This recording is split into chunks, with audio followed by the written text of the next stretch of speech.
Things are going to start happening to me now.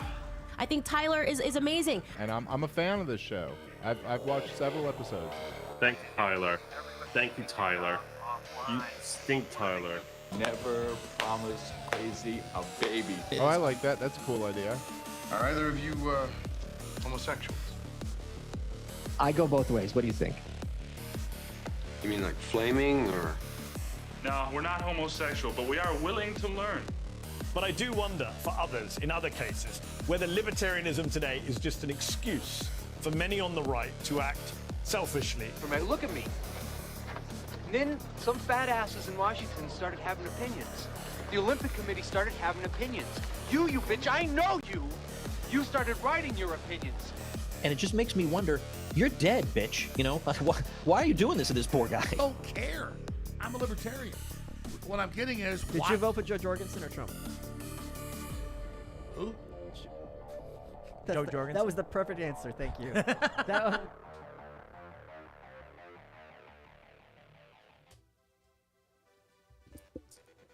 Oh boy, where are we at? There we go. Tyler Yonke in the house. Why do I suddenly need to poop? Okay, look, this is not a Nick stream, but he did put up a post on our show last night. I mean, what do you call it? A chat. He put up a chat. I will talk about that. I just thought about it real quick here, and I can go. Possibly I could actually bring that up right now. Let's see. I could go in here. There we go. Actually, we'll transition to this. This is what Nick said. He said, you're missing it because you haven't seen that. He's talking about the CPS letter, but we're going to talk about Darryl Cooper, Martyr Made, and I am excited about that. And we'll get to that. But he said, you're missing it because you haven't seen the letter. The letter says the CPS report would not amount to criminal activity. Even if true, Pomplin asked to investigate legal activity. No, he asked to investigate possible criminal activity. And the CPS, it's like, since when is a social worker telling us what are the cops, not us, oh, dear Lord, about what is legal or not? Anyway, that's all we're going to do for there. So we'll just go back to me here. And so here is the deal. This is I'm not a historian, and I'm not going to necessarily fact check things here with this Darryl Cooper. Darryl Cooper, Martyr Made. We're going to get into him a little bit. We're going to play a bunch of clips. I hope everyone's having a good Saturday here. We're going to play a bunch of clips, though, so that you get an idea kind of what the gist of everything is about. You'll be, I'll be your historian. Maybe you are. Jay Ford, are you a historian? Maybe you will be a historian. But and okay, so right away, I'm going to play in here I got so much stuff to go on here. I've got so much stuff. But let's transition this over here and then go right away to, whoa, where'd it go? This is problematic. Okay. Who are you? Martyr Made on Tom Wood's show. We just had this. I'm going to stop. Well, not can only I ask you, what's your background? Oh, I was an engineer for the Department of Defense for 20 years. I was served some time in the military, and then I was an electrical engineer for the Department of Defense. So it's a good thing I'm not still working for them, because after last week, I would almost certainly have my security clearance pulled. So that is just crazy. How long have you been doing the show? I started in 2015. Yeah, I've always been a nerd with my nose in a book, my whole life since I was a kid. And it's just how I spent all my free time and as an adult as well. So, but I was, I was not teaching history at a university or something. I was going out, spending 8 to 10 months a year, usually overseas, working with U.S. forces and our allies on missile defense systems primarily. So you have been doing this for a little while. And I'm just thinking about Dave Smith's experience, because he tells me that when he gets started, he went a couple of years getting no traction whatsoever. There's nothing. But he just kept at it. And eventually he did get traction. And of course, now he has completely off the charts traction. Was that like what happened for you? Sort of, yeah. So, I have episodes that are 7 hours long, like some of them. some of them, right? Like I did a 7-episode, 32-hour long series on Jonestown. Yeah, he did. Okay, so I just wanted to give you an idea. He's not a historian, and he does talk. And by the way, I was actually not shocked, but I was surprised when he was on Tucker, and Tucker called him an historian. I saw the preview tweet about it as well, and then he called him, one of the most important historians. Blah blah blah. And I've heard Darryl talk about this, where he's like, "I'm not a historian. I'm more like a storyteller." And he let this go. And I think that could be the problem. He actually brings that out on the Tom Woods interview. I encourage everyone to go check that out. He talks about maybe that was the issue, where the night before he and Tucker are talking, and Tucker's like, "You're a historian." And he's like, "No, I'm not." And Tucker's like, "Well, I'm calling you that regardless. And so you nothing you can really do about it." So he didn't push back. Okay. And then perhaps that's some of the issues, because here is where we're at here, which is, and Tom talks about this as well, but I've noticed it right away, which is, and by the way, Mark, this is a good question. Do we like him? He's giving off liar vibes to me. Maybe he's an engineer. He's an electrical engineer. I'm a mechanical engineer. I don't practice that. I'm a practicing attorney, of course, now, but I don't know. And that's not even my concern, because here is what we're going to see with a lot of this, which is there's a trust the experts. We're going to play some clips here. Tom saying that trust the experts idea. There is this whole, gatekeeping, right? And we're in a different, media has done that. Historians have traditionally done that. And so why the pushback against him right away? There's so many of these people. Dave went on Piers Morgan, which we're going to play here. There was also Douglas Murray went on Patrick Bet-David, and they all say the same thing, which is, well, I didn't listen to it. Okay, well, that's problematic. So this, by the way, sit back. He is a social engineer. He said electrical. And there is a difference here, and which I understand. Could be. And by the way, you can have total disagreements. That's not my point. My point is, why is it so, there's so much vitriol, especially from the right, of attacking him without attacking his points. And then when they do, we'll get to some of those, which are wrong as well. Okay, so here's what we're going to do. We're going to play some clips of his Martyr Made podcast. I went through, it's 30 hours, but it was really easy today, because one of these will actually start before that. We're going to start talking about, I've got to, I'm going to learn this. I'm going to learn the system here. And so that the producing for my own show is not going to be as problematic as it could be. Okay. So let me transition this over here and take that off. Vid with Mars, and we're going to do Hitler apologists right here. Tucker praised this guy as like the greatest historian and scholar. He gave him a very soft interview where he didn't push back on any of this stuff. And I mocked that, and he got kind of upset about that and reached out to me. I'm like, I never called you a Nazi. I just said you went soft on a Hitler apologist. Okay, that's one aspect, and then we're going to play one more clip here of Seth. Just how evil Hitler was, because you're saying that this other guy who defended us against him was worse. Right? Let me get a word in here, because there's also the issue of what's not being said, because you can suggest, did he actually say anything that was sympathetic to Hitler? Well, some of it was what he didn't say. In that conversation, there was no mention of the Holocaust. There was no mention of Hitler's genocidal intentions in a conversation that was meant to determine who the chief villain of World War II was. No mention of those things. How's that justifiable? Okay.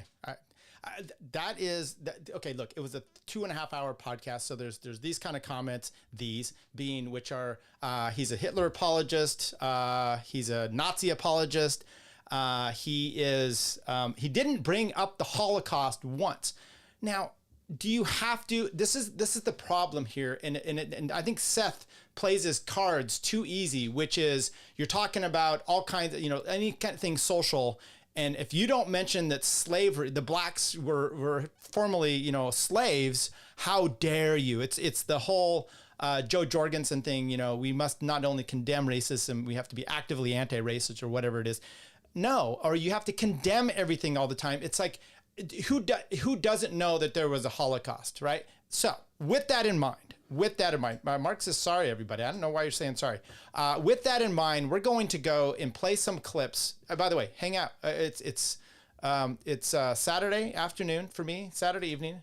There we go. We got another mic over here, and we're going to we're going to sit back and we're going to get an understanding, and you're going to be able to take into account whether you think this guy is a Nazi apologist or not, and then go from there. Maybe his history is completely wrong. Maybe it is wrong, and that is something that needs to be determined. Okay, that you can do that. Other people can do that. But I get a problem when immediately it's he's a Nazi. And then there's no conversation. You don't even have to debate. You don't have to talk about anything else. And why is it? Why is it that this particular issue is so problematic that you can't talk about? Okay, let's get right to some of the Martyr Made stuff. That's not the one I wanted. These are Charlie. Oh my God! Don't just tell me how evil Hitler was, because you're saying that this. this. Hang on. Well, not only can I just ask you if they got taken down here? Okay. I'm not happy at all right now. The cat's in here. I just see what happened. Okay, we're gonna go anyway. I can take care of it here. We can go to the first Martyr Made clip here. This is the opening of his Martyr Made podcast, the opening part of this 30 hours thing. Okay, let's see if we can play this. I want you to close your eyes. Take a breath and imagine you're lying in your bed. It's maybe 3 a.m., your wife's sleeping next to you. You've had a long, exhausting day of work and you've got another one ahead of you, but you're a little anxious and having trouble sleeping. See, she's pregnant and you're excited about it, but you're also wondering how you're going to feed a third child. Work's been tough to come by lately because more and more employers aren't looking for people like you.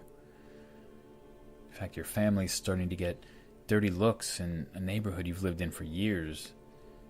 Your kids have begun to ask why people don't seem to like us as much anymore, and your wife has to avoid certain streets because of the way some of the young men will shout at her and the other women. But just breathe. Try to relax. It was worse than this last year, and things calmed down then. They'll calm down now, right? You listen for your wife's breathing. It's deep and even. She's asleep. You've always been the worrier, but the truth is she's got a better sense of these things than you do, and she's sleeping like a baby, right? So just go to sleep. As you close your eyes and... I want you to close your eyes. Whoops. More and more employers aren't looking for people. She's asleep. You've always been the worrier, but the truth is she's got a better sense of these things than you do, and she's sleeping like a baby, right? So just go to sleep. As you close your eyes and turn over, you hear some glass break in the distance outside. I've got to apologize. I was trying to speed it up, and when you do that in OBS, all it does is make it sound like a girl's talking. Okay, we'll continue from here. So just go to sleep. As you close your eyes and turn over, you hear some glass break in the distance outside. You feel your body tense up, but you take a deep breath. It could have been anything. Then you begin to hear the voices. Shouting. Your wife reaches for your arm and pulls herself closer to you. The shouting's unmistakable now, and there are more crashes moving down the street in the direction of your house. You tell yourself this can't be happening, not here, but even as the thoughts form, you're already out of bed and moving to the window.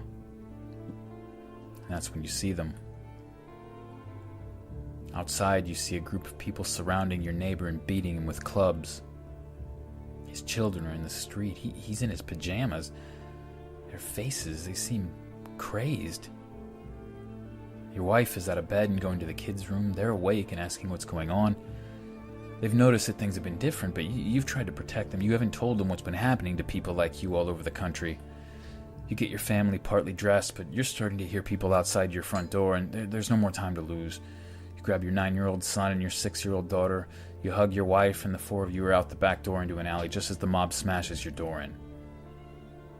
You make your way through the back alleys, and as you're going through, occasionally you're catching glimpses through the houses of your friends and their families being assaulted by people with clubs and torches and kitchen implements.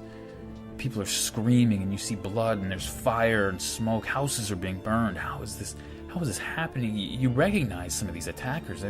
They're people you see every day. These aren't strangers. People you buy groceries from, people you pass on the street who fix your roof and who you've done work for. You look into your kids' eyes and they're confused and terrified. Your wife's keeping it together. She believes you're going to protect her, but you're just trying to look strong. You have no idea where to go. You run around a corner and find yourself face to face with a big man in a police uniform. Begin to tell him about the commotion on the street, about the attacks and the fires and the looks in their eyes, and you keep talking to him as if he's a policeman, even as you realize that he's raising his club and bringing it down on your head, and now everything is dark. You awake some time later in the street, with your head ringing and lying in a pool of blood. The noise and pain wake you up. You squint through a film of blood and bleary eyes and you see 4 men raping your wife. She's covered with blood and she's badly beaten. It seems only half aware of what's happening to her. She looks in your direction. Your daughter is being held by the arms by 2 drunken men, and your son's lying at their feet in a bloody heap. You begin to realize that there are bodies everywhere. Your neighbors. 2 laughing teenagers step over a body as they come out of your house with the few valuables you had before setting fire to your home.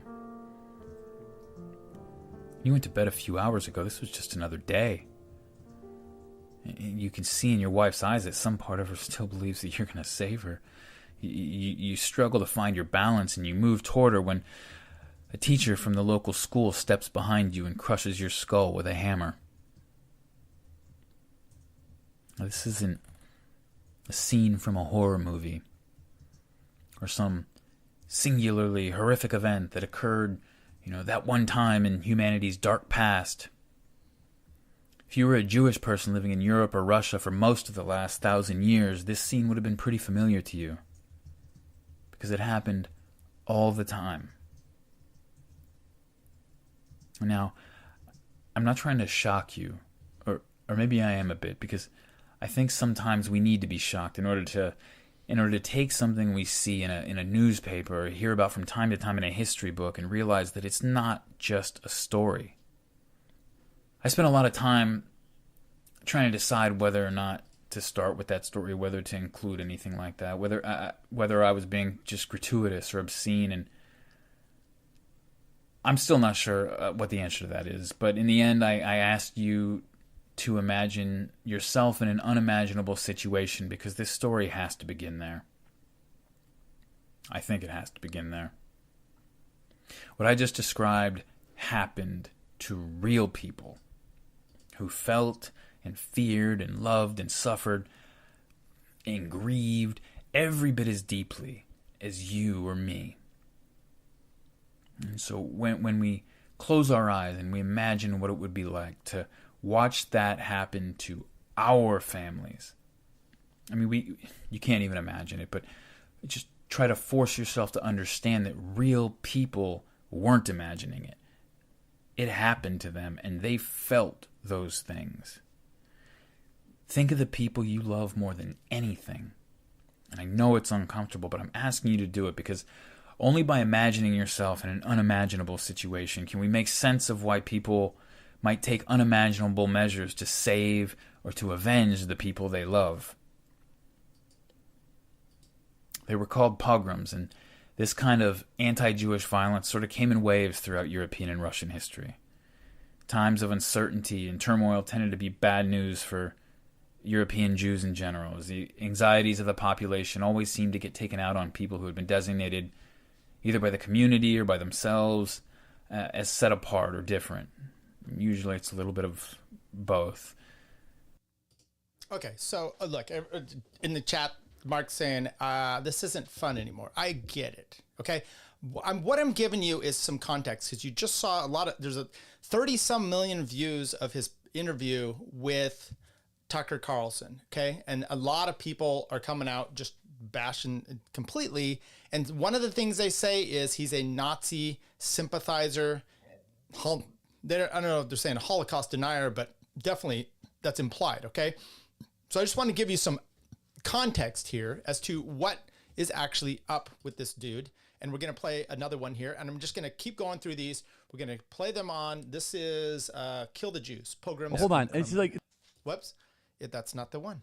That's not the one. Okay. So once again, I'm going to have to this is disturbing because I thought I had this all taken care of. Thought I had it all taken care of. Okay. And here we go. From 1903 to 1906, thousands and thousands would be killed in pogroms in Ukraine. In one attack in Crimea, over 2,500 were murdered in a single night, many more raped and maimed. After the first Kishinev pogrom, in April 1903, the New York Times wrote, quote, "The anti-Jewish riots in Kishinev, Bessarabia are worse than the censor will permit us to publish. There was a well-laid-out plan for the general massacre of Jews on the day following the Russian Easter. The mob was led by priests, and the general cry, 'Kill the Jews,' was taken up all over the city." Okay. Once again, I'm just playing. Now, after a series of riots and revolutions shook the Russian Empire in 1905, hundreds of pogroms followed. There was a bloodbath in Odessa, Ukraine. Robert Weinberg's written extensively on the labor unrest leading up to the revolution and how it supercharged tensions between the Jews and other subjects of the Russian Empire. You see, the Jews, encountering so much discrimination without having any legal recourse, they did what most people would do. They were attracted in great numbers to revolutionary movements. Who can blame them, given what they were dealing with? But the problem was that this often gave fuel to the fires that were already burning, because when riots and strikes and revolutions began to disrupt society, people often blamed the Jews for being behind it all. And so on October 19th, 1905, after a few days of street fights between left-wing Jewish students and workers' groups with Russian demonstrators, shots were fired at a crowd of Russians by a few Jewish revolutionaries. And then the city of Odessa went insane. Okay. Living Now, with pogroms. That's horrifying. But the point to be aware of here is that this kind of thing was not exceptional. Over just a few years in the Russian Empire, one modern study found pogroms in 64 towns and cities and 626 small towns and villages. And I always have to fight the tendency to get just completely overwhelmed and numbed by the scale of it all. Because these pogroms, they're not happening to cities and towns and villages. They're happening to people. Those are real babies being torn to pieces. Real mothers watching it happen. Real fathers and brothers being killed in those dozens of towns and hundreds of villages. If you were a Jewish person living during these years, this was something that you lived with. Okay, I just want to point out, so the Fear and Loathing in the New Jerusalem starts in the 1800s, moves all the way through till 1948, and then he does a kind of a recap from 48 to like 67. 30 hours of this. My point is, there's a lot of work that goes into, and this next clip is kind of going to be the seminal question for what happens during this for his podcast. One, you've got to understand the times, the people, what was taking place in Europe from before and after World War I. A lot of the pogroms especially in Russia, and then Ukraine, and then what happened in Germany, and how this drove the Zionist movement in a sense, right? Trying to get you out of Europe, we got to go to a place, and there's context to this all. Okay, and okay, what would you do? That's horrifying. But the point to be aware of here is that this kind of thing was not exceptional. Over just a few years in the Russian Empire, one modern study found pogroms in 64 towns and cities and 626 small towns and villages. And I always have to fight the tendency to get just completely overwhelmed and numbed by the scale of it all. Because these pogroms, they're not happening to cities and towns and villages. They're happening to people. Those are real babies being torn to pieces, real mothers watching it happen, real fathers and brothers being killed in those dozens of towns and hundreds of villages. If you were a Jewish person living during these years, this was something that you lived with. I think we just played the same one. Jabotinsky's still back in Poland trying to organize defense units to protect Jews from the multiplying pogroms and persecutions that are taking place in Eastern Europe. He's screaming at the top of his lungs that the Jews in Europe are living on the edge of a volcano. And he's screaming to the Zionist leadership in Palestine, there's no more time. We got to do something now. Something is happening in Europe. And you're not here, but it's different. It's not like the other times. We've got to get everyone the fuck out of here. In March 1938, Hitler had annexed Austria. And Austrian Jews came under attack by their former neighbors the next day. Pogroms were raging in Poland and Romania and most of the rest of Eastern Europe. And so at the urging of the United States, a conference was held in France to discuss possible options regarding what to do with Jewish people who wanted to flee. Yeah, exactly. Okay, this one is Hitler or Churchill.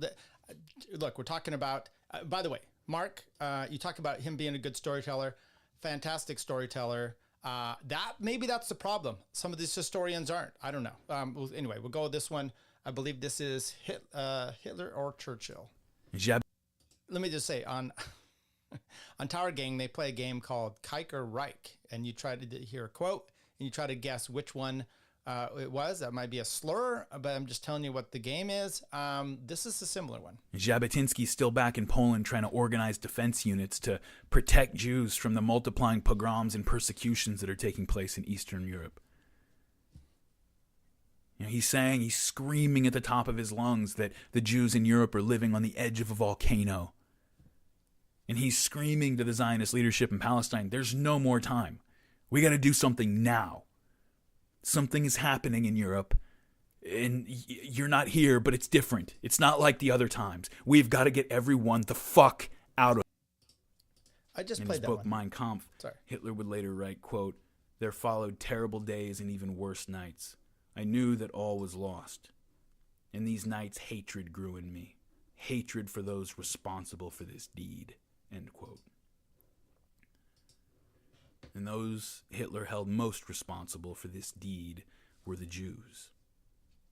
He shared the view of many people in Europe and the United States that leftist revolutionary politics was dominated by Jews. And just a month before Hitler was discharged from the German army in March 1920, Winston Churchill had published that editorial, some of which I quoted earlier, called Zionism versus Bolshevism. He said that international Jews, this is Winston Churchill speaking, I know I've probably read this part in an earlier episode, but it's worth reading again. He said that the international Jews were engaged in, quote, a worldwide conspiracy for the overthrow of civilization. There is no need to exaggerate the part played in the creation of Bolshevism and in the actual bringing about of the Russian Revolution by these international and, for the most part, atheistical Jews. It is certainly a very great one. It probably outweighs all others. With the notable exception of Lenin, the majority of the leading figures are Jews. Moreover, the principal inspiration and driving power comes from Jewish leaders. In the Soviet institutions, the predominance of Jews is even more astonishing, and the prominent, if not indeed principal, part in the system of terrorism applied by the Extraordinary Commission for Combating Counter-Revolution has been taken by Jews, and in some notable cases by Jewesses. The same evil prominence was obtained by Jews in the brief period of terror during which Bela Kun ruled Hungary. The same phenomenon has been present in Germany, especially in Bavaria, so far as this madness has been allowed to prey upon the temporary prostration of the German people. Although in all these countries there are many non-Jews every whit as bad as the worst of the Jewish revolutionaries, the part played by the latter in proportion to their numbers in the population is astonishing, end quote. Now Hitler could have written those words. Yeah. Look, I'm not here to pronounce whether he is correct or not. This is the problem with history, which is if you get the facts right, and even then you can have some debates because it's often difficult. Hey, Churchill wasn't on TikTok. He wasn't on Instagram. He wasn't tweeting every day. We don't necessarily know all of the inner workings. Think about it. FDR, for a long time, no one knew that he was in a wheelchair, right? So you can hide things from everybody, and some historians will come out, but then is that the right narrative? So even with that in mind, you can have different interpretations of people, right? We like to, in our minds, make them, lionize these people or villainize these different people. So that to here is what the idea is, which is in revisionist history ideas, which is how do we interpret some of these things? And could have there been different outcomes? And that's a lot of what he's actually talking about. And what kills me is it seems to be that some of the people that we're going on about here, or at least the historians that are freaking out about everything, they seem to think that this outcome is the only outcome that could have happened, that should have happened. And that's not always the case. You don't know. Okay, we're almost done here. I'm playing some of these. This is, I don't know which one. Just as the Zionists came into the fullness of their strength, the clock ticked midnight. 3 months after the issuance of the white paper, Adolf Hitler moved against Poland, bringing almost 3 million Jews under his power. Instead of using their new strength to create a majority in Palestine out of Europe's Jews, in 6 years the Zionists would pick through the rubble and find that there weren't enough European Jews left. The news of Hitler's invasion broke while the 21st Zionist Congress was in session in Geneva. Arthur Ruppin was there, and he said that the announcement exploded like a bomb over those assembled. In his final words to the Congress, on the last night, the evening of August 24th, 1939, Chaim Weizmann told the delegates, quote, "If, as I hope, we are spared in life and our work continues, who knows? Perhaps a new light will shine upon us from the thick black gloom. The remnant shall work on, live on, until the dawn of better days. Towards that dawn I greet you. May we meet again in peace." End quote. With tears in his eyes, weeping, Chaim Weizmann embraced his colleagues on the platform, and as he descended from the dais and made his way through the crowds out of the hall, every eye was full of tears. Every heart was already full of mourning, and hundreds of hands reached out for Dr. Weizmann as he went out into the darkness.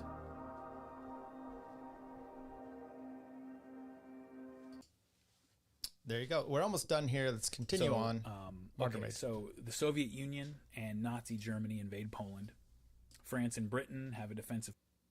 This is kind of the, just given I think this is like episode 5. And by the way, episode 5 is like almost 6 hours. And then episode 6 is like 6 hours. So all these are long. This one gives an idea of, and I think this is his crux with Churchill. Pact with Poland, so they declare war on Germany, although not on the Soviet Union. And after the war, they allow the Soviet Union to seize Poland, commit mass murder against non-communists, and turn it into a Soviet police state. But whatever. It's another podcast. Get me started about communism. So now World War II is on. Okay, shit is on. Whatever the revisionists had been planning with help from the Poles was done. That was over. The Polish state was destroyed completely within a few weeks, and the Polish army, along with thousands of faithful Beitar Zionists who were going to stick to their commitments, were pushed underground to carry on their fight as guerrillas and partisans. And our last clip of Martyr Made here goes from episode 6, Nazi mass killings. And by the way, this is simply to set the stage that member Seth Dillon said it was a travesty. Matter of fact, we'll play that clip again, that Martyr Made is pretty much, Darryl Cooper is pretty much a Nazi sympathizer, or how do you even have this? Because, and matter of fact, that's what and I'll show you some of his tweets. He thinks Darryl Cooper is a Nazi sympathizer, And if you listen, once again, when you listen to this podcast, this is why I'm playing this stuff. There's nothing in here where and maybe you guys are having a problem with saying, yeah, why is he not pushing back on a lot of this fake stuff that happened in World War II? That's not what he takes it for granted that this is the truth, and then works from there for this podcast series on the fear and loathing in the New Jerusalem. So here's the last one. We'll go from. I'm going to let 3 people tell more personal stories. Hang on. And I hope that my I don't know if it's intentions plain to here will you, become but let me, clear as we go through them. This first passage that I'm going to read to you is from Timothy Snyder's shattering 2010 book, Bloodlands, Europe Between Hitler and Stalin. It's 1941, and you're in Ukraine. Ukraine, the same land that less than a decade before this had seen 6 to 10 million peasants murdered in Stalin's Holodomor. And so Snyder begins, quote, "In Kiev in September 1941, a further confrontation with the remnants of Soviet power provided the pretext for the next escalation. The first attempt to murder all of the native Jews present in a large city. Although most of the Jews of Kiev had fled before the Germans took the city, tens of thousands remained. They were all to be killed. A Wehrmacht propaganda crew printed broadsheet notices that ordered the Jews of Kiev to appear, on pain of death, at a street corner in a westerly neighborhood of the city. In what would become the standard lie of such mass shooting actions, the Jews were told that they were being resettled. They should thus bring along their documents, money, and valuables. On 29 September 1941, most of the remaining Jewish community of Kiev did indeed appear at the appointed location. Having surrendered their valuables and documents, people were forced to strip naked. Then they were driven by threats or shots fired overhead in groups of about 10 to the edge of a ravine known as Babi Yar. Many of them were beaten. Panicheva remembered that people were already bloody as they went to be shot. They had to lie down on their stomachs, on the corpses already beneath them, and wait for the shots to come from above and behind. Then would come the next group. Jews came and died for 36 hours. You know, it can be easy for 33,761 corpses to become numbing, especially when it happens over and over and over. But there's something about reading the diary of a young wife searching among corpses for days, hoping, if you can call it that, hoping to find her beloved husband. Something about that brings you back down into the mud. This was real. Oh, yeah, I know it was real. I read about it in school, or I have a Jewish friend with a grandparent, or maybe you're Jewish and you had a grandparent. No. This was real. Okay? Close your eyes and look around you at the field of bodies stacked. Smell them. And look at the distraught young wife flipping over rotting bodies, hoping, not hoping. What do you feel in this kind of a situation? See the distraught young wife flipping over rotting bodies in this field of corpses, one by one, hoping to find her faithful husband that she had married only 4 months before the German invasion. This was real. And there you go. So pretty sobering stuff, honestly. But we have to get through it, right? We have to get through that kind of stuff because we are going to now play some of these clips. Now, I've done something that I think is pretty ingenious. Okay, actually, you over there. I think it's pretty ingenious, which is I took clips of Tucker Carlson's podcast with Darryl Cooper, and then I took Piers Morgan. He played clips, and there were cuts in there. So I wanted to see what he had taken out. So I've gone ahead and done some of that. But before I get there, I want to play, and hopefully this will. Yikes! This is my problem. Let's see if I can find it here. Okay, so I'm gonna have to go into Douglas Murray was on with Patrick Bet David, and with that, he had this comment and starting it and back and forth. And you're seeing the protesting in the States that's going on in many different colleges and universities that's going on here. And I don't know if, did you watch the recent podcast, what's his name?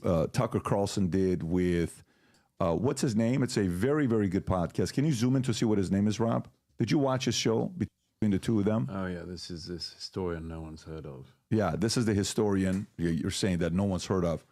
And if this is the clip, Rob, matter of fact, just play this clip. Is this the one where he says, he's talking about Churchill and Hitler in this one? Yes, this is that clip. Play this clip. Play this clip. The reason I resent Churchill so much for it is that go back a little bit. Go back a little bit so you can hear it. Yeah, go for it. The reason I resent Churchill so much for it is that he kept this war going when he had no way to go back and fight this war. All he had were bombers. He was literally, by 1940, sending firebomb fleets, sending bomber fleets to go firebomb the Black Forest, just to burn down sections of the Black Forest. Just rank terrorism, go on. The reason I if you watch this whole thing, which I don't know if you have or not, okay. If you watch it now, Tucker, I've read the main points. Okay, got it. Read the points. Why do you think there's a split now, even within the conservative movement, about Israel, where some are taking different positions than you would think conservatives would typically be supportive of Israel? Why do you think that's happening? No, I think it's the same thing. There are splits everywhere. And why should they be supportive of Israel? Just throwing that out there. That's what I always assumed. That's the way I always was. And I don't know that this was Darryl Cooper's intent, but listening to his podcast tried to help me understand the background, and then you realize it's a little bit different than I've been told all this whole time. But anyway, splits on the left, splits on the right, Democrats who agree with Republicans on certain issues, other Republicans that would agree across the aisle on different issue. I think there are lots of issues that are not left-right. Israel was never a left-right issue, particularly. It never has.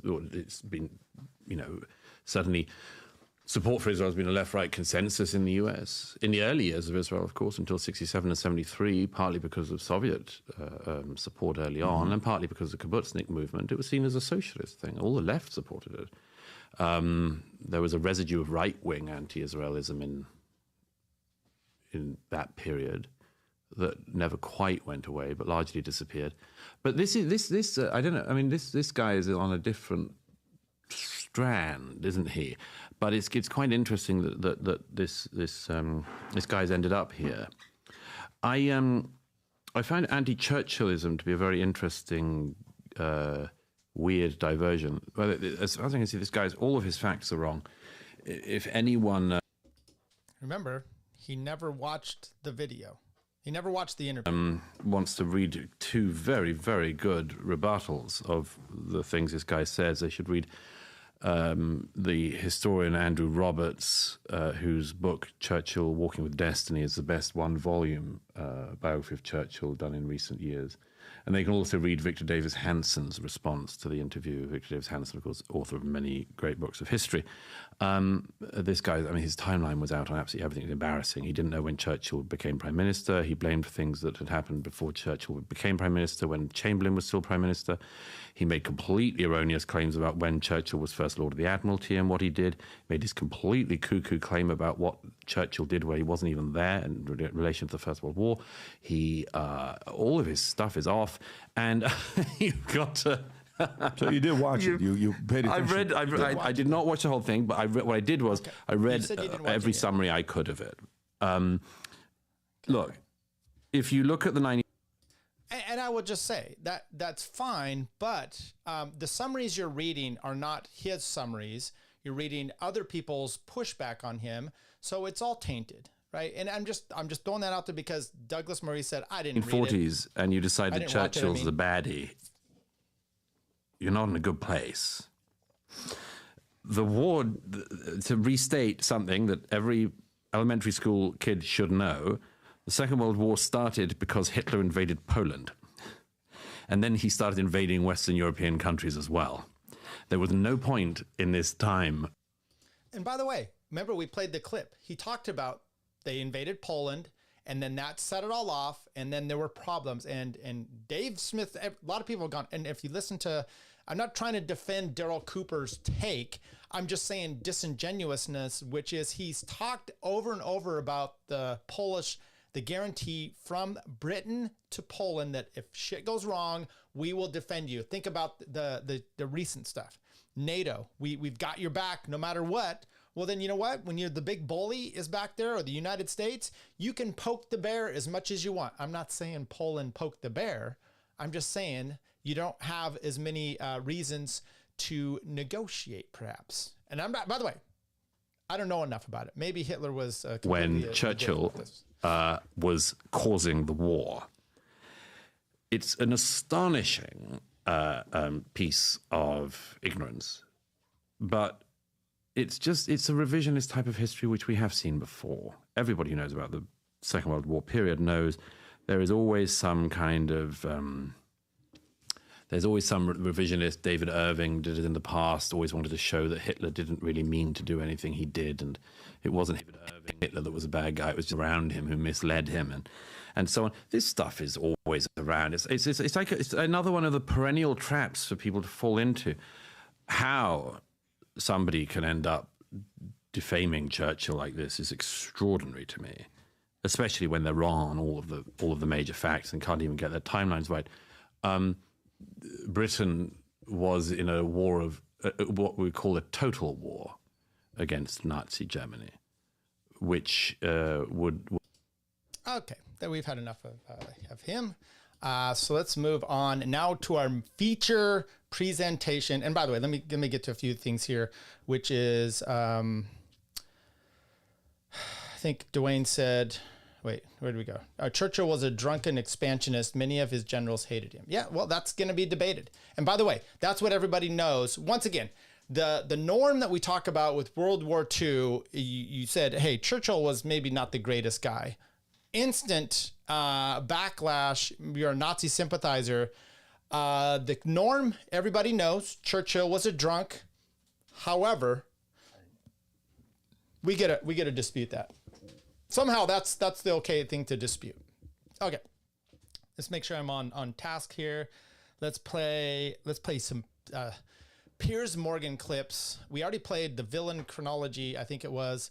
Let's make sure. How would you assess Winston Churchill? I thought Churchill was the chief villain of the Second World War. Now, he didn't kill the most people. He didn't commit the most atrocities. But I believe, and I think when you really get into it and tell the story right and don't leave anything out, you see that he was primarily responsible for that war becoming what it did, becoming something other than an invasion of Poland. Your response? Well, he wasn't even prime minister until May 1940.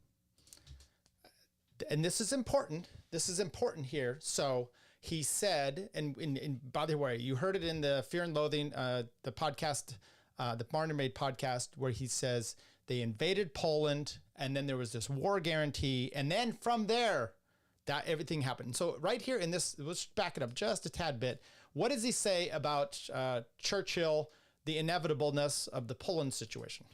I think when you really get into it and tell the story right and don't leave anything out, you see that he was primarily responsible for that war becoming what it did, becoming something other than an invasion of Poland. Okay. Other than an invasion of Poland, which you can take in here that he didn't have anything to do with the invasion of Poland, right? Invasion of Poland's fine, not fine, but I mean, that happened. And Churchill made it something other than, that's what he said, other than an invasion of Poland. Let's go here. Your response? Well, he wasn't even prime minister until May 1940. The invasion of Poland took place in September 1940. Once again, he never said the invasion of Poland wouldn't have happened. He said it became something other than the invasion of Poland. And when Hitler invaded the Low Countries and unleashed blitzkrieg in the West, Churchill wasn't even prime minister until later that same day. So he can't be blamed for that. He certainly can't be blamed for Hitler's decision to attack in the West, because that was taken months beforehand with Hitler's major generals. And so that falls at the first hurdle. As far so as the basic premise for his claim that Churchill was somehow more villainous is it's undone ludicrous. by reality. It's ludicrous. Undone actually by chronology. How would Okay, undone by chronology. But he did not push back correctly. This is the main historian for Churchill. He just said chronology is wrong because Darryl misstated it. But Darryl didn't misstate it. You misheard him. So that's a point against you already. Okay, you guys are going here, Mark and Dwayne. Okay, Dwayne says Churchill is not the World War II main villain. I'm not arguing whether that is the case. My point is, and by the way, perfectly fine to have that opinion. The question is, does Darryl have a point in all this? Can you interpret that outcome based on the facts given? And by the way, Darryl is, we played at the beginning. He's been in the military. He hangs out with Jocko Willink. I think and he's worked for the government a bunch overseas doing foreign stuff, war stuff. I think going to war to him is not a good outcome. Okay, that's not good. And you see a lot of military guys that come back and they have that feeling, and you're just putting, Churchill's up there having his cigar, top hat, and his drink, and he's sending the boys off to war to get slaughtered. Is that the most viable outcome that you want? Okay, and that's I think his main point against all that. Misheard. Why is this thing not displaying up here? J Ford says misheard. They admitted they didn't even watch it. They're just all disingenuous, making this a third rail that can't be questioned. Yeah, I would say Chamberlain was as much cause of World War II as anyone. Peace, Nick. Now, Dwayne, I've fully everyone's made fun of Chamberlain for that as well. However, I don't know if that's the case. That's all I'm saying. I'm willing to listen. Okay. We already played that he's a Hitler apologist, but I think we can just throw that one in there one more time. Tucker praised this guy as like the greatest historian and scholar. He gave him a very soft interview where he didn't push back on any of this stuff. And I mocked that, and he got kind of upset about that and reached out to me. I'm like, I never called you a Nazi. I just said you went soft on a Hitler apologist. Okay. Hitler apologist. Once again. Let's see. I wanted to do this one. Let's go here. So this is what Seth was retweeting. Tucker Carlson's interview with a Holocaust apologist. Now you heard. Hang on. We got multiple phones here going. Cameras. You heard the podcast. Him talking about the Holocaust. I just took snippets. Okay. There was. By the way, I've listened to more of it. There's nothing in there that's apologizing. Did he sound like a Holocaust apologist? Darryl Cooper was full of falsehoods about World War II, Churchill, and Hitler. Given the size of the audience, historian Victor Davis Hansen has written a systemic response. Okay, and Seth Dillon reposted that one.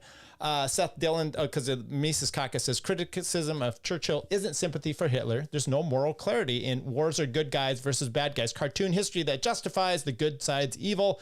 Historical revisionism is needed and good. Saying Fauci helped create COVID was an outrageous conspiracy once.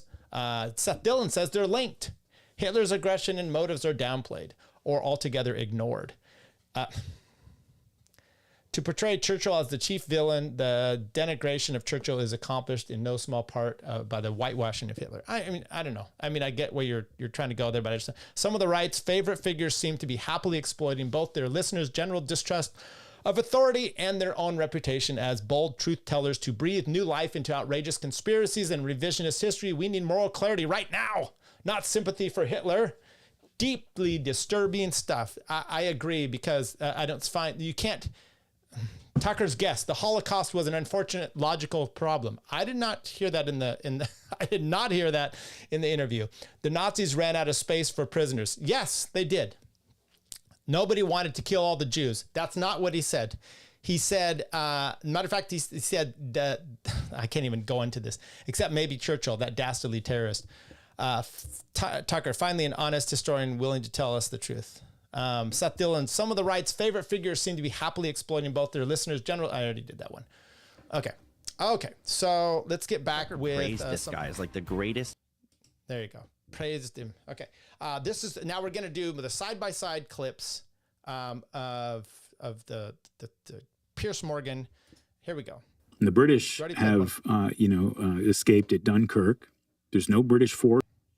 And that's why it may sound like an echo, but I've just matched them up as good as I can. So you can see here, and let's take a pause. I'm going to start this over, and we're going to see if Piers Morgan, what he clipped out is of any value or not, if he did any kind of disservice. So we're going to play this first one, clip one here. The first one I played, he didn't do any ripping out on. So here we go. Both of them. The British have, escaped at Dunkirk. There's no British force left on the continent. There's no opposing force left on the continent. In other words, the war is over, and the Germans won. Okay, but by what point? Fall of 1940, right? So there's literally no opposing force on the continent, and throughout that summer, Adolf Hitler is firing off radio broadcasts, giving speeches, literally sending planes over to drop leaflets over London and other British cities, trying to get the message to these people that Germany does not want to fight you. Like, we don't want to fight you. Offering peace proposals that, it said, you keep all your overseas colonies. We don't want any of that. We want Britain to be strong. The world needs Britain to be strong, especially as we face this communist threat and so forth. Like, this is what's going on. And I think that if there were people in Britain who, if they hadn't put it this way, if they hadn't been so successful at delegitimizing the peace approach by demonizing Neville Chamberlain and so forth, and holding him responsible for the invasion of Poland, that people would have been, they would have understood, like, we don't need a repeat of the First World War. We don't, which is not what ended up happening, but that's what everybody thought was going to happen. And so Churchill, you have a guy who Churchill wanted a war. He wanted to fight Germany. And the reason that Okay, I think there's some context there that Piers Morgan just clips out. You take one thing and you splice it in there. This was not easy for me to do, because sometimes he was just like mid-words going, so you had to go there. he had no way to go back and fight this war. All he had were bombers. He was literally, by 1940, sending bomber fleets to go firebomb the Black Forest just to burn down. Okay, we've heard this clip, but now this is the part that just to do what? You got to put things in context. Sections of the Black Forest, just rank terrorism, going through and. So my point on some of this like that is he gave an example, right? Which you can check, which is how I always love it, which is you make a statement and then you support it with some evidence to support that statement. He was just firebombing stuff. He took down the whole Black Forest. He just gutted the place. And then that's the part, this starting to, what eventually became just a carpet bombing, saturation bombing of civilian neighborhoods, to kill, is the purpose of which was to kill as many civilians as possible. Okay. Let's go. This is played right after that. I took a clip of this of Piers and this historian. I thought this was fascinating because if you're a historian, you'd think you'd be able to at least give some context here of, not everything good happens. Jocko Willink, as an example, and actually Darryl Cooper have done a lengthy podcast on the My Lai massacre. Okay. That's Vietnam. That's problems for the U.S. military slaughtering a village. And Jocko's take on this one, which is it's true, is that it's a failure in management. Okay, and so he talks about this as in that context. But if you can't show that you have also done things wrong, then you're not learning from these, and it happens, right? You got to take accountability at some point. So that's part of the problem. But listen to what this guy talks about. What do you think when you hear comparisons like that? And was Dresden, as many claim, a war crime, do you think? I don't believe Dresden was a war crime, no. It was the nodal point by which through which, it was a great railway centre, the Germans were trying to bring forces from the west to fight in the east. It was tragic, of course, the fact that the German Gauleiter there didn't put up any air raid shelters in the previous 4 years of war. But that wasn't Churchill's fault either. What I was told about the defence for what happened in Dresden was that if there was the capability by the German military to defend itself, as it was established that there was, that is then a legitimate place. Is he saying, you made us bomb you, you made us kill you? This is the Israel thing, right? You made us kill your babies. Is he really going to put up that attack defense? in a war? Is that right? Well, exactly. Of course it is. And under the laws of war, which obviously back in the Second World War, slightly different than the ones today, especially as the Germans had already attacked Warsaw, Rotterdam, London, of course, by the time of Dresden as well. The whole strategic sense was different about what you could do and what you couldn't do in aerial combat. Oh, so back then it was okay, right? No, but he said they didn't fortify, they didn't have bomb shelters in place. They didn't put them up. Well, it's okay. I mean, I get it, but that means you just destroy the whole place. Yeah, yeah, they didn't defend themselves, so it's their fault. That's bizarre. But this is some context here, and I'm not saying look. I love America. I put up the flag. I am all that stuff, and it would be nice to when you're a young kid. I remember this. I remember talking to my dad, and I'm a young kid, and I'm like, oh, America, we've won all the wars, because that's what you want to think. And he just kind of like, yeah. And then he's later on I hear him talking about this police action in Vietnam. And then you're like, oh, that's a little different. And then you start to learn that, no. And then I wanted to read books about Vietnam that were like, the John Wayne, right? In his Green Beret movie and whatnot. I wanted to read that kind of stuff. And then you realize maybe it just didn't make any sense to be in there. Okay. So you've got to, but if you can't, this guy's really taken the George Washington chopped down the cherry tree. Or I won't tell a lie. And if someone says, that's fake, he's going to flip the fuck out. What do you think when you hear comparisons? I already know what we think about it. Okay, let's go to the next clip. Piers Morgan. I recommend it to everybody, but it's really expensive now. And it's 6 long volumes called History of British Special Operations in the Second World War. And one of the books gets into the level of just the extent of media operations, propaganda operations, everything that they were running in the United States to eventually drag us into that war. Okay, I'm sorry. Sometimes I forget why I clip things the way I do. It started out with Darryl, no context.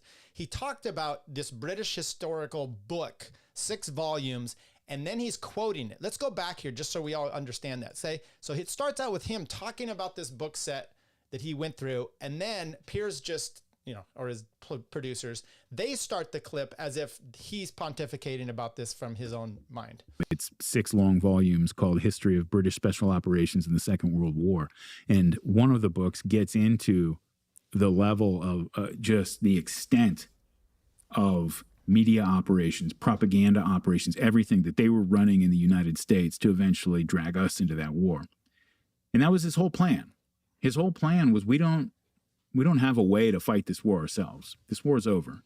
We need either the Soviet Union or the United States to do it for us. And that was the plan, and kept the war going long enough for that plan to come to fruition. And to me, it's a craven, ugly way to fight a war.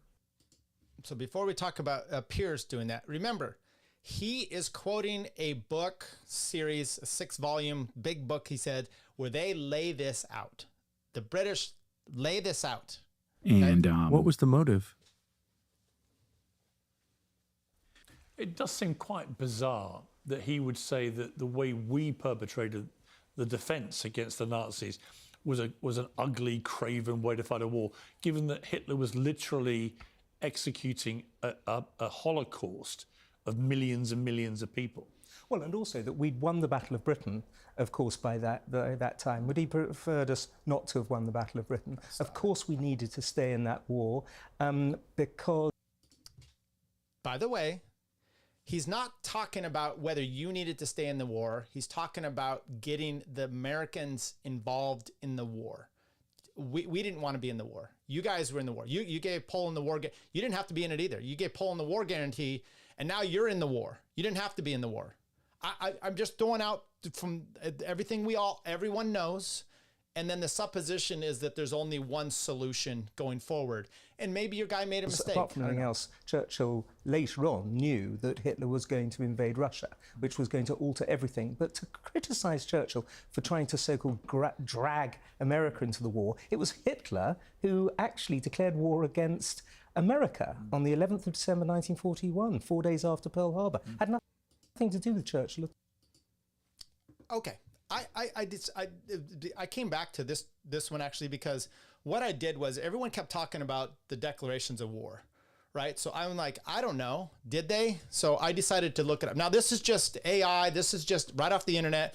United States declared war on Japan December 8, 1941, following the surprise attack on Pearl Harbor. This declaration was made by President FDR in a joint address to Congress known as the Day of Infamy speech. Initial declaration. Okay. Japan declared war on the United States and Britain the day before that, December 7, 2 hours after the attack on Pearl Harbor. The Japanese government had intended to deliver the declaration 30 minutes prior to the attack, but the Japanese embassy in Washington took too long to decode the 5,000-word document. U.S. declaration of war. On December 8, 1941, Roosevelt delivered a joint address, which just said declaring war on Japan. Congress approved the declaration, and the United States entered World War II. On December 11, 1941, 3 days after the declaring war on Japan, the U.S. House of Representatives approved declarations of war on Germany and Italy. Germany and Italy had previously declared war on the United States. Now that says that. However, United Kingdom declared war on Germany in 1939. France declared war on Germany September 1939. British Chamberlain, we know that. The above information focuses on the declaration. There was one other one here. There we go. No declaration of war against the United States. Now, this is, I don't know. This is what it says here. Contrary to popular belief, Germany did not formally declare war on the United States. The United States initially maintained a policy of neutrality, but after Japan's attack on Pearl Harbor on December 7, 1941, the U.S. declared war on Japan. Germany and Italy, allied with Japan, subsequently declared war on the United States on December 11, 1941. So it says here that it would be a December 11, not December 7. That was when, we declared, or that Japan did, and then U.S. was after that. So it sounds like to me that the guy is perhaps wrong. I recommend it to everybody, but it's really expensive now, and it's. Because apart from anything else, Churchill later on knew that Hitler was going to invade Russia, which was going to alter everything. But to criticize Churchill for trying to so-called drag America into the war, it was Hitler who actually declared war against America on the 11th of December 1941, 4 days after Pearl Harbor. December 11, 1941, declaring war. The U.S. House of Representatives approved declarations of war on Germany. That's what it says. So he's wrong. It appears to me that he is a little wrong on his chronology, and that is it may be just you misspeak, but I don't think so. That's what he said. So there you go. It blows me away. Okay, let's play this one. This was just how evil Hitler was, because you're saying that this other guy who defended us against it was worse. Right? Let me get a word in here, because there's also the issue of what's not being said, because you can suggest did he actually say anything that was sympathetic to Hitler? Well, some of it was what he didn't say. In that conversation, there was no mention of the Holocaust. There was no mention of Hitler's genocidal intentions in a conversation that was meant to determine who the chief villain of World War II was. No mention of those things. I would just say this, which is the argument was about Churchill. I get what he's saying, right? He's like, look, if you're going to stack this up, you have to understand who is the most villainous person. And no one is denying the Holocaust. And so, at least in this argument between them. So Darryl Cooper is like, that we already know that. That's history that's out there. Who do I need to talk to about that? And he does say that they don't include the clip there, which is I'm being hyperbolic. And I'm not saying that Hitler wasn't the bad guy. Okay, I'm saying this because I think more lives could have been saved. I don't know that I agree. I don't know. I just love that the fact that he's putting out different things for us to think about and without getting so worked up, but somehow they do. Jay Fort said, some may say that Wilson getting us into World War II when it was a stalemate laid to the path of World War I. I agree. Minder says false. Okay, let's keep going on with these clips here.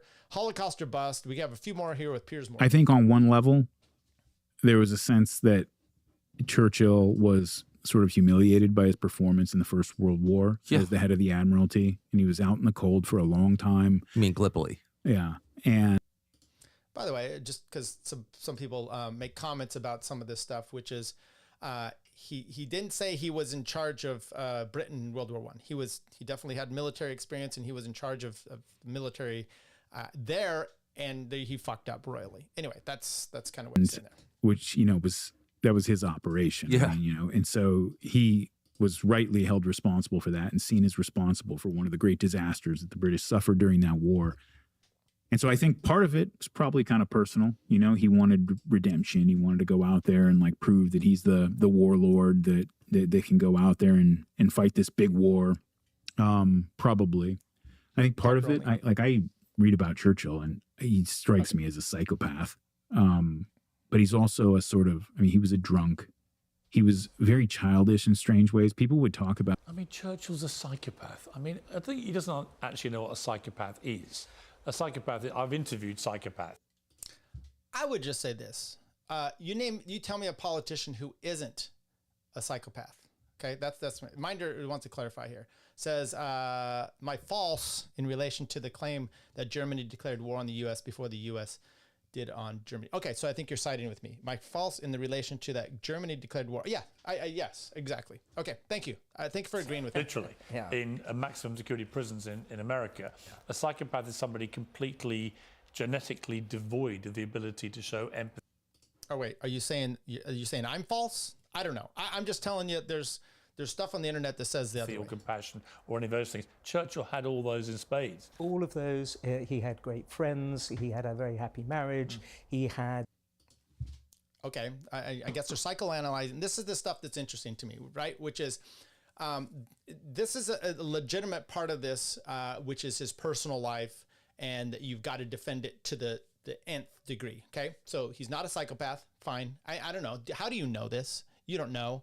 He had friends. He had a wife. He wrote 37 books. He won the. Psychopaths don't write books. I know you guys are going to disagree about it. Uncle Ted, he's genius Nobel Prize for Literature. This is a man, of course, who had all poets are psychopaths. Enormous empathy.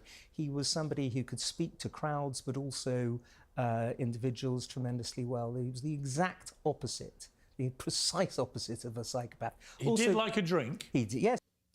Okay, here we go. Now remember the idea. He liked to drink. Everyone thinks he's a drunk. Okay, everyone thinks he's a drunk. That's the narrative. That's the narrative that's out there. And once again, the narrative is that Churchill is the savior, and Darryl says no, maybe not. Do you get it? Break away from any. He did. He liked a cigar and he liked to drink. He used to. If you watch the movies about Churchill, he seems to spend most of his time drinking from breakfast till night. Well, is that a fair reflection? He drank at lunchtime and at dinner, and he had So he's not. Is he a drunk? Rhinocerine capacity for alcohol. One of the people who knew him well, the journalist C.P. Snow, said that Churchill couldn't have been an alcoholic because no alcoholic could have drunk that much. So he's an alcoholic. The fact is, yes, he could drink a lot, but he was never. Isn't it fascinating? Come on. You just described everything that would be if I'm doing an alcohol assessment test for family law. Okay, Nick Rekieta going in. We're going to do an alcohol assessment. And with this assessment, you're telling me your daily activity with alcohol. I drink it before noon. I have always some with me. I have a rhinoceros ability or a intake of alcohol. I'm not an alcoholic. Oh, okay. You're not an alcoholic. Second World War, 6 years of the Second World War. He was only actually drunk once. How do you know that? Did he post it on Britain Tinder? One considers. I don't know. That was in March 1944. When considers the. He knows the exact date when he was drunk. How do you know that? How can you possibly know that and tell me you're a historian of any credibility? Unbelievable pressures and the strains and stresses he must have been under. It was truly extraordinary. Okay, he had extraordinary.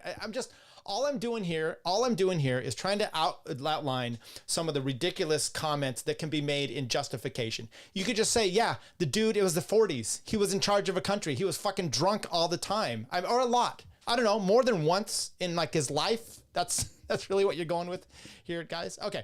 Ended up being a destructive way. And this is 1920, so this is shortly after the Bolshevik Revolution. Basically, the point of his paper is he says these people who are over there, they're all going one direction or the other.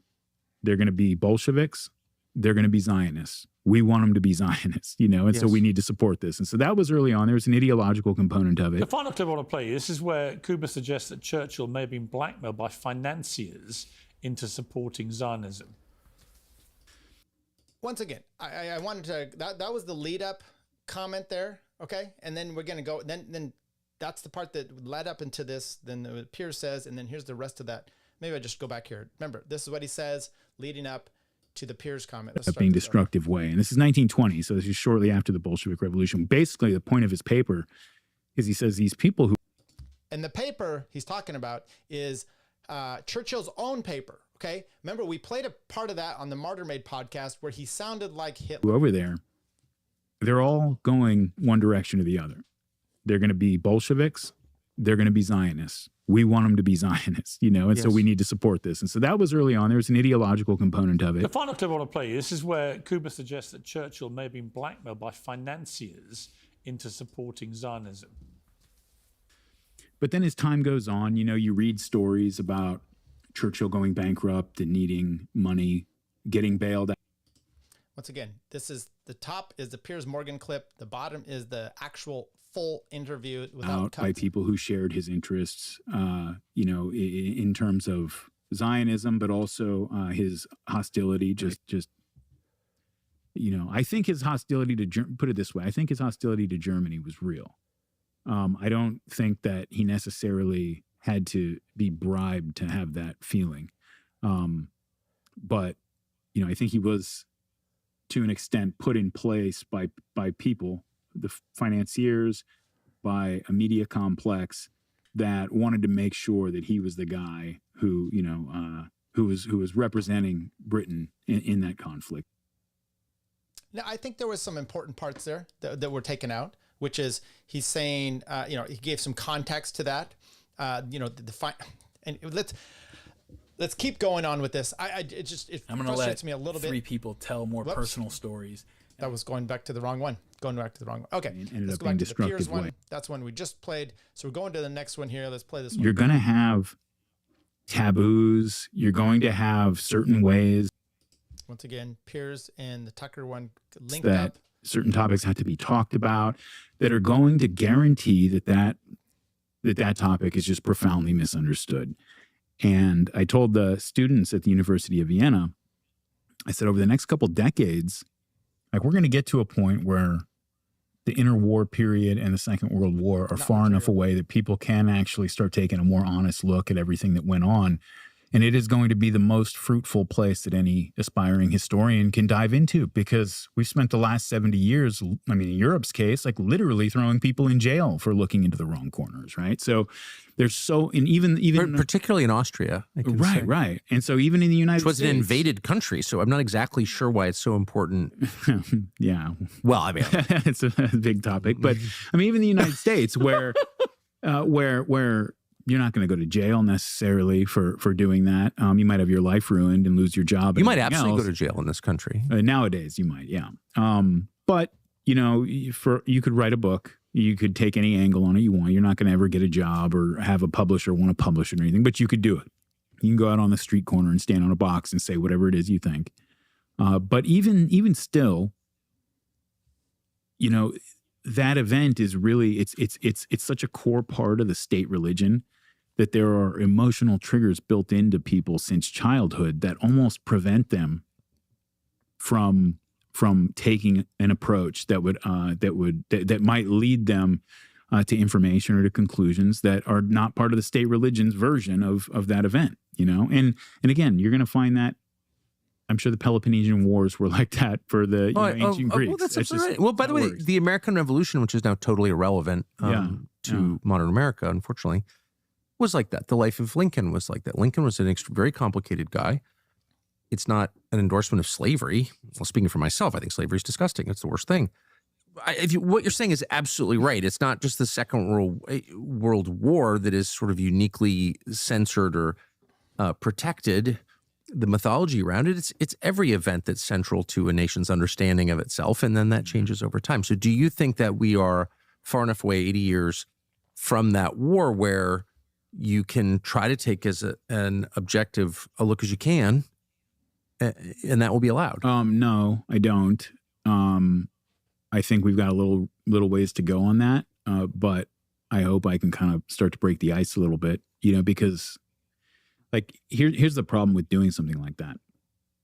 And this is something I'm very aware of as I research it and start to work on the project, is that when you have a mythologized historical event that is told, that is, I mean, again, you go to a lot of places in Europe, it's a legal requirement. Over here, it's not quite that, but it almost might as well be, where that this event is going to be described from a certain perspective. You're going to approach it a certain way. There are just certain things you're not allowed to question. You have to... Like, literally, it's a crime to ask questions. Right. Yes.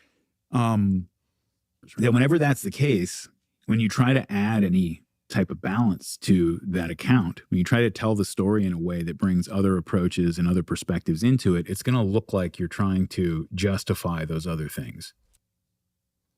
That felt like to me an egregious clip. I mean, it's the last part isn't even relevant to the first part of how much was in there. That was like a 5-minute, 6-minute clip, and you had little.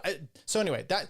Then they do ask the historian, and he's like, yeah, I agree, but he never should have gone on Tucker. You should not have these. Now, they had to rip out the part where you talk about it's illegal to talk about this stuff, because they would love to have this. I don't know if they're Jewish or not, but I'm just saying the Brits, you can't, crazy shit. The Brits are so up in arms about this, right? Okay, Kimberly Owen chiming in here. David Laurie George called him the George Washington of Germany. Okay.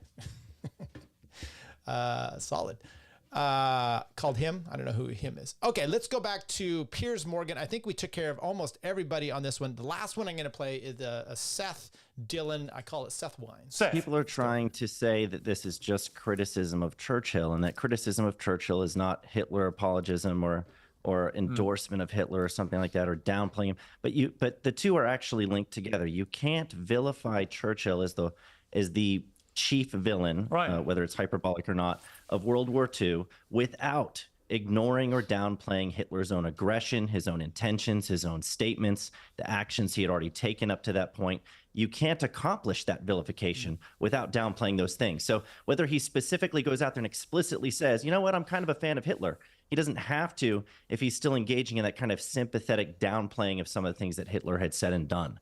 And then if you also go and look at, the excuse that he's not a Hitler apologist. He's got this 30-hour-long podcast or whatever you should go listen to.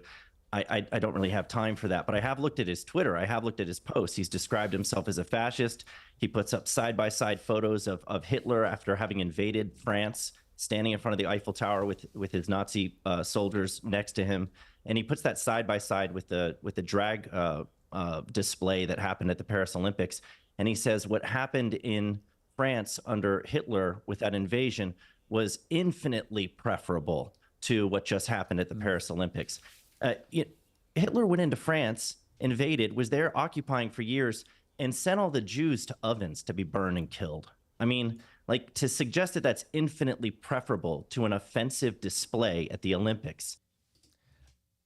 By the way, he didn't put up, and he took it down, and maybe Dave will say something in here, but just to push back on that a bit, which is he didn't show a picture of ovens. Everything. This is such a narrative that has to happen. You have to understand the war wasn't about putting Jews in ovens. Okay, it was completely different. Or the Rhineland, taking back the territories that had been taken in World War I, just like the Civil War was not about slavery. It was about Southern independence, whether that's what you believe in now.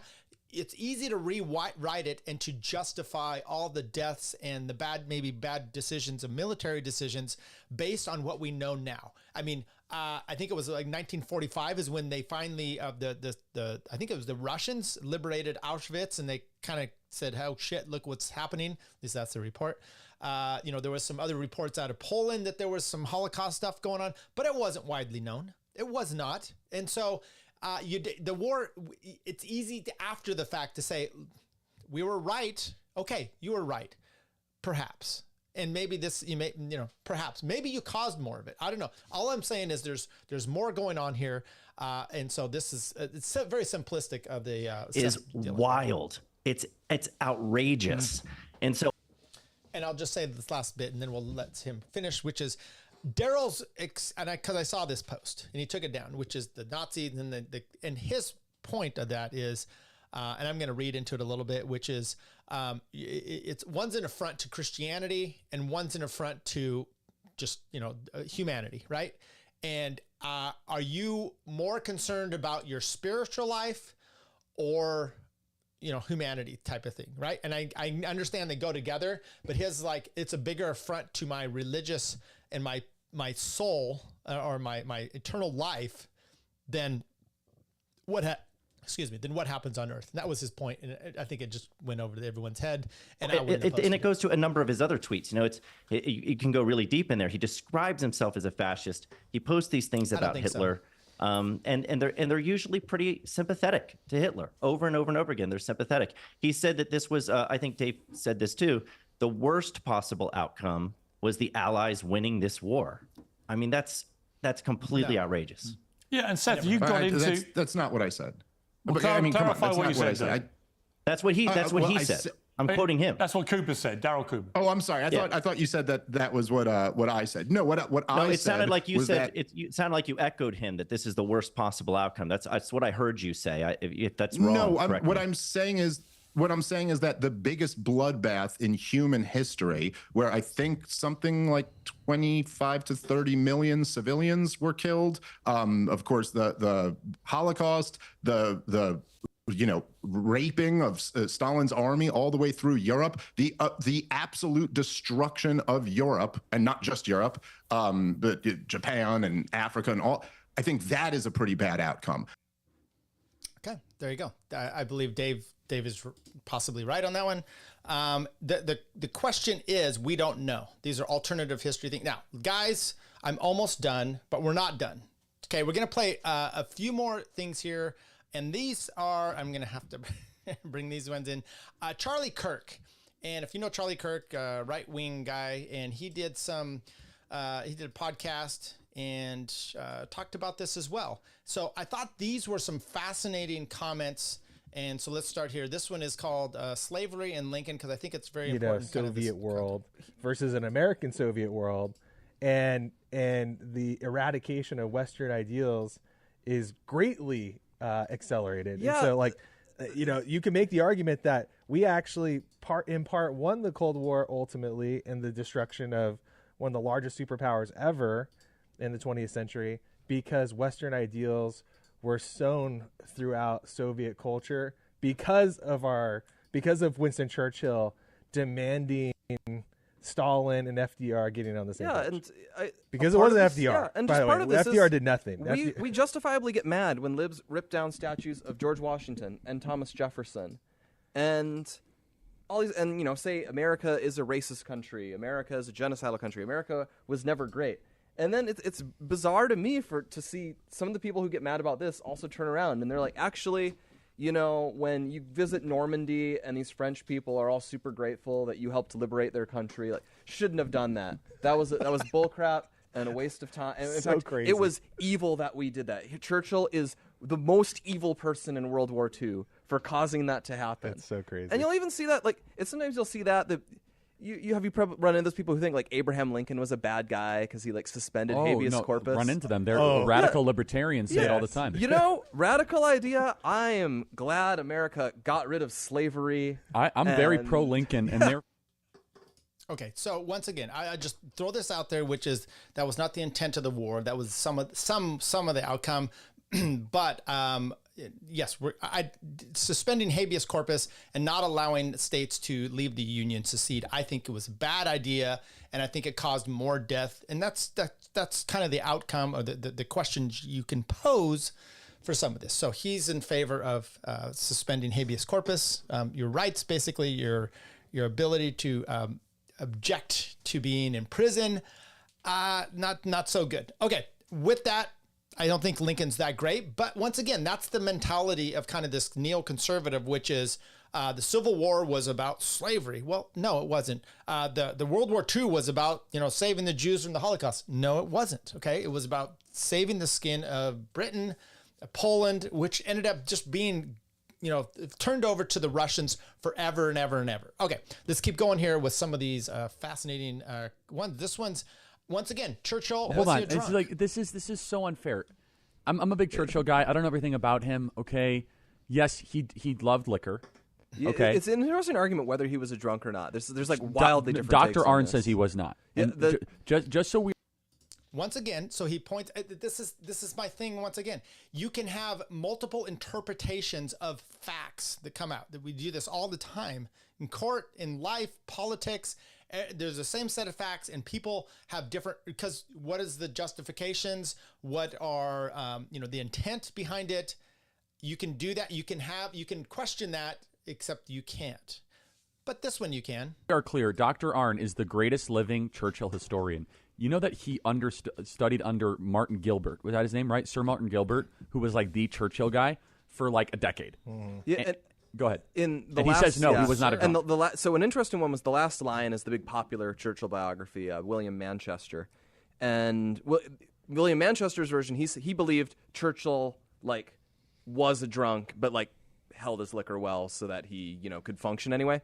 And then he dies, and volume 3 of his biography is completed by a different guy. And one of the funny things about it is this second biographer reaches a totally different conclusion, and he says the evidence is Churchill always had alcohol with him, so this gave the perception that he was a drunk, but he just kind of said guy probably actually drank it pretty slowly, so like he was maybe perpetually buzzed, but not truly a drunk. Well, so hold on, but as long as as we're into kind of the substance thing, Hitler was not exactly sober. Hitler was on meth all the I know, time. so- Dude, like, was a tweaker.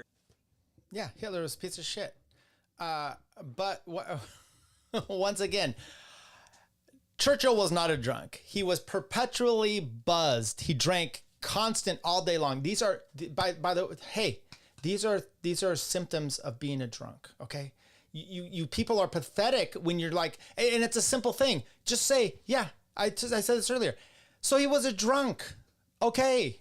Let's stop trying to lionize him. Stop trying to change the reality of the situation. We have the same facts. Everyone has the same facts. He had a drink all day long. He had alcohol with him all the time, but he wasn't a drunk. And one party says he was, one party says he wasn't. What? Okay, this is the war. They bring up a fascinating connection here, which I. But I is wanna this the point best? out. I mean, I think the truth. If you wanted a strong argument course against he's deeply Churchill, flawed. and like you can easily criticize him. What I think was true, what is true in the critiques, Churchill did love war. Like he found war exciting, kind of like life-giving in a weird way. And okay, what was Darryl's comment? He was a psychopath. I'm sorry. What was this comment about him? In defense of him? Churchill did love war. Like he found war exciting, kind of like life-giving in a weird way. And that's actually an life-giving for sending people to die. Understandable thing. A thought I had when the COVID lockdowns hit, I was still at Fox with Tucker's show then. And I remember having the feeling, and I recognized it was kind of a dark feeling at the time, but like when lockdowns hit, I had the sense, this is bad, yet I found it really exciting in the sense that I was in the midst of like a great historical event. Yeah, I know. And our show That's disturbing on so many was levels. at the heart of that. So like we could shape how that historical event unfolded, and that it felt exciting. In the same way, I bet for some people elections invading are a big, Iraq feels exciting. Exactly. Or to use an example that's going to happen anyway, the election. Like yes. No, those aren't the same. Suspending habeas corpus, Iraq war, death, COVID, right? Locking you down, trying to make you take the vaccine. Those are not like the election excitement coming up. You guys sound like psychopaths, but at least you can recognize. I'm really amped right? up about the election. We actually have a chance to. But is this the best? I mean, I think the true chance to shape it. Okay, now let's go. Let's continue with this nonsense. Probably 'cause I think prone. This is what happens when you need to defend something. You can defend Churchill much easier than this. I think you can do it much easier than this. But they put probably themselves prone in twisted, to maybe excesses that come from when you get into the midst of war. So one of the things he complains about is like after Churchill takes office as prime minister, Britain had not rounded up that many Germans in the country. Like there were 60,000 Germans in Britain, I think, and they'd arrested 500 of them. And after they lose in France, he says, yeah, we might have a spy problem, arrest everyone. And they arrest every single German in Britain. And so they freak out about this, and they're like, and they sent them to, guess what, Charlie? They sent them to concentration camps. Now, they picked this word very deliberately because we use concentration camps to describe what the Nazis did. But there's an important... I don't know. What did we do with the Japanese in the U.S.? Was that concentration camps too? The reason the Nazi concentration camps are bad is not because they concentrated people in a spot. It's because they shot people, gassed people, hanged people, like worked people to death, tortured people, did bizarre medical experiments on people. They did evil stuff at their camps. That's why they're bad. It's not that you're in a camp.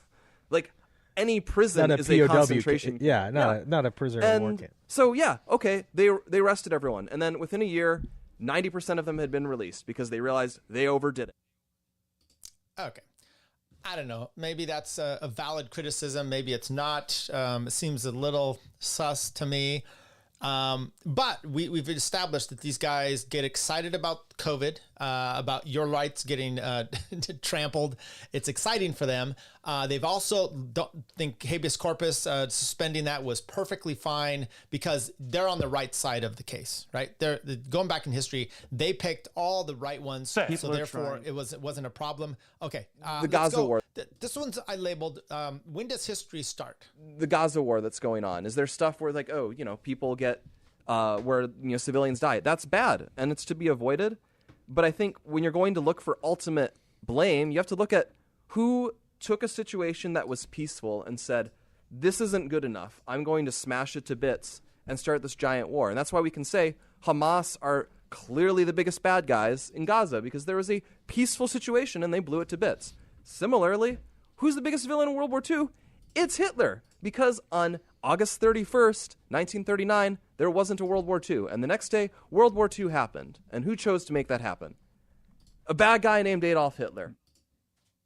Okay, we did establish that we declared war on there, but this is to me is just it's such their third grade and I know these guys are smart because you listen to the whole thing, they know more about it than me, but it is interesting.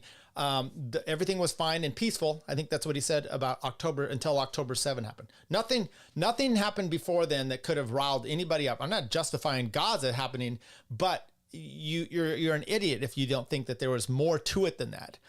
1939 is just when everything happened. How about World War I? We just pointed out here we've got a problem with World War I, Wilson, how all that took place. Understanding the predicaments of how people are, their lives after World War I were so decimated there in Germany. I think so it doesn't justify, but it does help to understand that the history didn't happen starting right now. There's more in going forward. Okay, JC says, hey, at least we look normal, unlike Charlie, Tyler. We don't look like a small face on a copy pasted. Yeah, good point. There were German camps too. In Alabama, my friend's grandma cooked food for them. Yeah, German food is tasty. We're almost done. We've got like 3 more vids. We're going to end here. We're going to give... The Gaza war that's going on. Is there stuff where we're not going to do that. We're going to give Darryl the last comments, 3 clips from him being on Tom Wood's show recently. Rebuild the intellectual edifice of the West. Yeah, and the trap you can fall into is just being a reflexive contrarian about everything because of what you just said, right? And a lot of people do exactly that. You take the World War II story, and it's so protected by all the forces that manifested themselves last week against me, right? And it's protected by not just those external forces. Like, all of us are brought up in a way that we've got emotional triggers built into us from childhood, from our education, from media that we were raised on, that let us know that to make us feel like we're venturing into like blasphemous territory if we start to ask certain questions. So there's real like inhibitions to treating that as anything other than a sacred story. And whenever that's the case, the only people who are really going to be asking questions about it are fools like me, or people with nothing to lose, or people with bad intentions.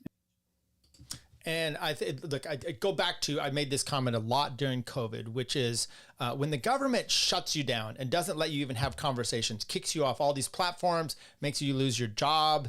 The comments about, die wheezy, when Jimmy Kimmel's talking about people, trying to sick in the hospital and they don't give a shit. When that's the attitude from one side, and you're not even allowed to try to have any other ideas, it spurs on conspiracy theories that may be dangerous on the other side, right? You look into it. Next thing you know, you've gone over the top because they're pushing back. They're not letting you have any kind of conversation. If you allowed full, unfettered conversations about this, you end up working these things out. All this attitude, I think they have more, anti-Semitic and Hitler associated stuff in Europe because it's banned completely. So then people get really interested and they go down the dark web to find it. And they're probably going to, some people that they shouldn't be to find the answers. And that's what Darryl's saying here. And I think that's absolutely correct. And rebuild the intellectual edifice of the West. Hey, shush. 2 more to go here. One of my podcasts, I talked about this, how, obviously anybody who's been on Twitter over the last several years has seen that there's been a rise in anti-Semitism, at least online, in the way it's being expressed. And I've seen people I know, people I'm friends with, and people I'm not talking about, you'd be shocked if I told you the positions they were in and who these people were, where they start looking into World War II. They start finding out that there are things about it that they're not being told by court historians. So they go out looking. Maybe they go ask somebody. They ask their history professor or something, and then they just get shouted out of class or told, that they ought not ask that question in so many words, one way or another. And what they find is that the only person that seems to have been honest with them about this one particular point is, a guy on the internet in the comments section of some article on a website that he probably is now on a list for visiting, And so he starts to think that these are the only people that are telling me the truth about this stuff. And all this other stuff is a lie. And I've seen people get caught in that, where it becomes, Okay, there you go. That's the last one. Okay, I'm sorry. One more, and I think this one is very important. Standard view. That's not enough. Now, there might have been a time when I would have said, well, why would I distrust the experts, right? This is the standard accepted view of things. Why would I distrust? Well, let's think about this. Think about the past 8 years, and think about how future authors of American history textbooks that will be approved for use in American public schools, imagine how they're going to portray the last 8 years. It will be nothing but falsehoods. Russiagate will be covered, and there will be some acknowledgement that there was difficulty really pinning it down, but you won't get a sense that the left was absolutely routed on that. Or I could go on. COVID will be portrayed as the wise public servants tried their best, but unfortunately a bunch of stupid heads who hate science were constantly getting in the way. There you go. I think that's important, right? And that's a great way, I think, to kind of finish this off, which is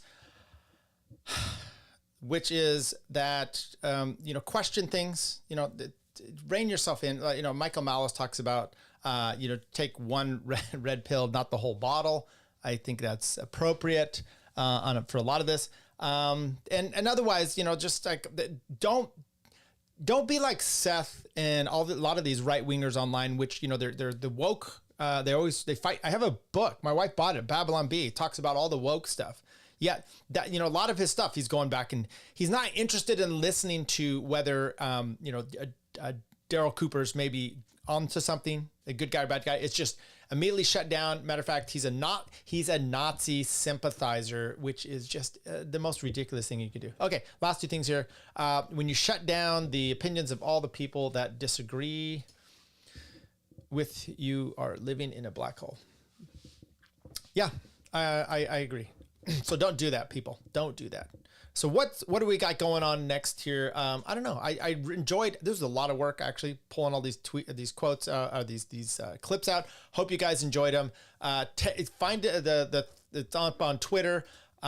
tag it in there, retweet it. Obviously, get this kind of going out there. If people want to see a bunch of the the videos and the clips that kind of make this whole Darryl Cooper thing go.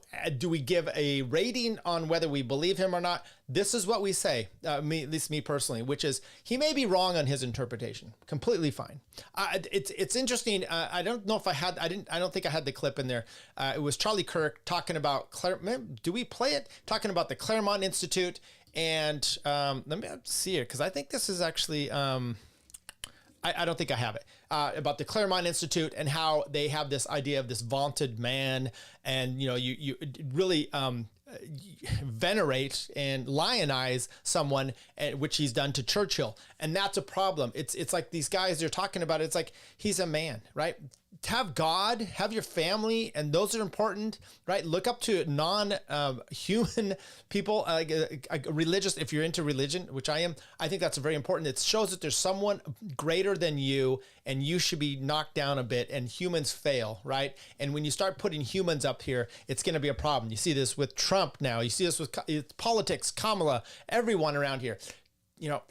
Jefferson, people were flawed, right? We don't know what was going on. They didn't have the internet back then, but they had other ways to getting into problems. There were Nick Rekitas out there. When you start to have these people and you think that they are, somehow your heroes, and you get books and you say, oh, look, I've got a poster of this guy on the wall.